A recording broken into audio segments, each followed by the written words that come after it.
So you've heard of canning and you want to learn, but you have an induction stove and nobody's talking about how you can do it. Today we're spilling our secrets.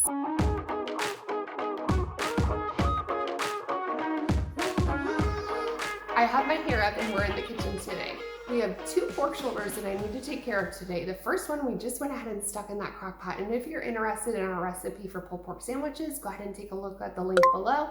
The other is we're gonna go ahead and can up. Now I wanna put as much meat on our shelves as I possibly can right now before garden harvest. That way we have both meat and vegetables and fruits from our garden on our shelves before winter comes. So a lot of people are talking about how to can meat on YouTube. However, I do not see a whole lot of people talking about induction stoves. When we first got our induction stove, I actually had to take our canner and take it outside to the propane grill and do it that way. And man, was that a lot of work to make sure that I'm tending to the canner, taking care of the kids and stuff like that inside, making sure that I'm walking back and forth. It was just a mess. So we have what we need in order to can inside. We've been using it for quite some time and I want to share that with you today. First off, we want to make sure that we're looking at all of the rims of our glasses to make sure that we don't have any cracks or anything like that. Next, you want to make sure that you wash it with hot soapy water and everything is nice and clean before you start. We're also going to go ahead and put these in our canner so they'll be nice and sterile before we put any kind of meat in there. We use the Ball Home Preserving book. We love this book. This is a wonderful book, especially if you're a beginner. It has really great recipes and they're very straightforward. So today we're going to be using the meat recipe in there. Next up, I'm going to go ahead and cut our pork shoulder. So I'm going to cut them in cubes of 1 by 1, and then I'm going to stick it onto a parchment lined cookie sheet to put it under the broiler and just sear it. We're not looking to cook it all the way through. We're just looking for a sear. Now, one thing that I want to mention, I am an extremely busy homeschool mom, as I'm sure you have a lot going on as well. Now, the other day I tried cutting up 3 whole chickens, butchering it all, and canning it all in one day. And then I had lunchtime and nap time come up, and it was just very hectic. So one tip that I want to mention to you is if you can cut all of your meat the day before maybe canning, it just makes it so much easier. That way you can really pay attention to the directions in your recipe and making sure that you're doing everything properly for canning.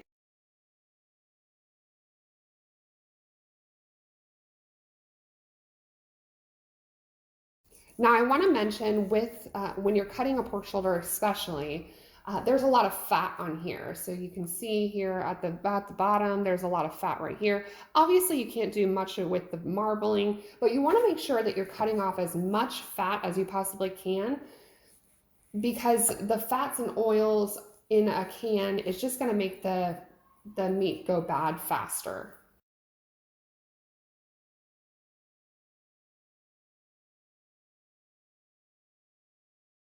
All of the canning directions that I have shared with you today are good whether you have an induction stove or not, but let's talk about if you do have an induction stove. So what you'll need is a little mat, and excuse the mess because it is well worn, but it is an example of the fact that we make sure that we test things out before we recommend them to you. So this is well worn, we've used it for quite some time and it really works for us. So we're gonna go ahead and put this mat down right on your burner.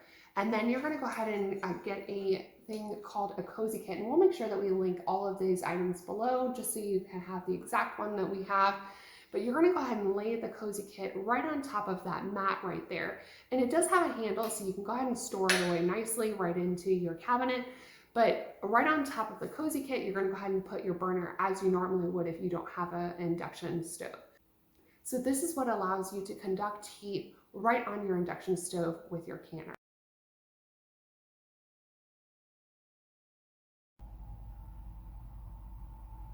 This is what I mean when I say sear. As you can see, it is seared at the top, but there's quite a bit of juice here still, so it's raw on the inside, but it is seared on the top.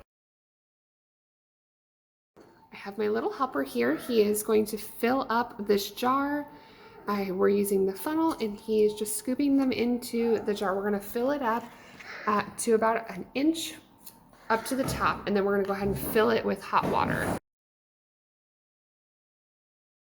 As you can see, we filled our jars up to 1-inch headspace. Now I'm going to take my vinegar and on a rag, I'm going to go ahead and wipe around the edges just to make sure it's nice and clean, and then we'll go ahead and get the tops on.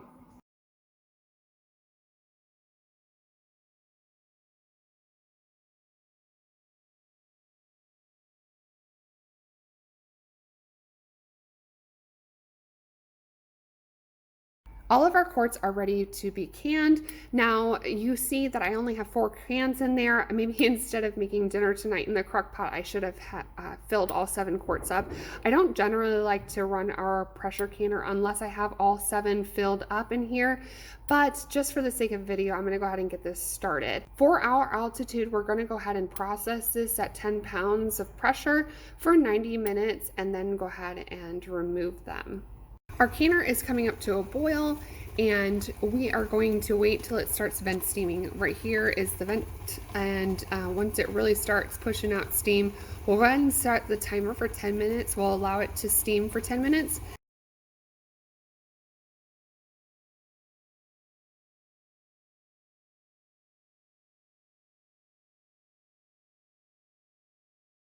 Okay, our 90 minutes is through, and we have been waiting for the dial to come down to 0. When it is at 0, I'll go ahead and remove the weight, and then we will wait for another 10 minutes while it comes back down. After the 10 minutes, we'll take off the top and allow the cans to cool for another 10 minutes, and then we can go ahead and remove them. All of our cans have been cooling for 10 minutes, and now I am just removing them and I'm placing them on our cooling mat. I recently did a video on the tutorial for our cooling mat. It has an insulation layer and it is great to put on the countertop. If you're interested, we'll go ahead and link that so you can take a look at and make one for yourself. These are now going to cool for 24 hours. We are not going to touch them. After they're done cooling, we will go ahead and store them away. Thank you so much for watching and canning with me today. I hope that you were able to get some tips on how to can on your induction stove, and you're able to put some meat on your shelves as well.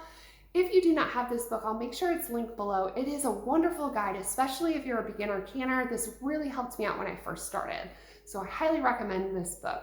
If you're not subscribed, make sure you subscribe and hit the notification bell that reminds you of any time we put out a new video. We are very passionate about teaching you how you can homestead right on your small backyard.